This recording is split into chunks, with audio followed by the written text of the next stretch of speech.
মহামায়ার এক লৌকিক রূপ বিপত্তারিণী। পশ্চিমবঙ্গে যার পিঠ অত্যন্ত জাগ্রত, নানা সময় বিপদের হাত থেকে রক্ষা করেন বলেই দেবী বিপত্তারিণী। শ্রী শ্রী বিপত্তারিণী ব্রতকথা অনুযায়ী কৌটিল্য রাজার রানী চামারি ছলনায় এক দাসীর দ্বারা রাজমহলে গোমাংস প্রবেশ করেন। রাজরানীকে দোষী ভেবে শক্তি স্বরূপ মৃত্যুদণ্ড ঘোষণা করেন মহারাজা।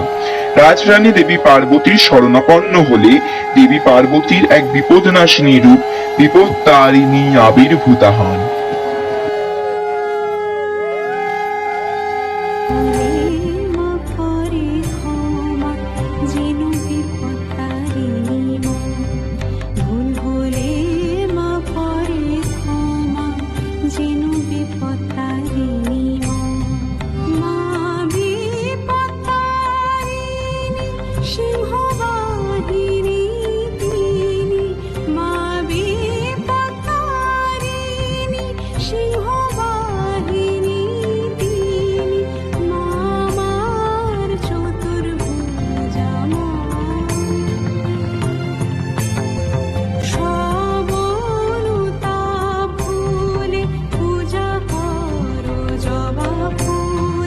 দেবী গোমাংসকে জবা ফুলে রূপান্তরিত করে চামারিকে রক্ষা করেন।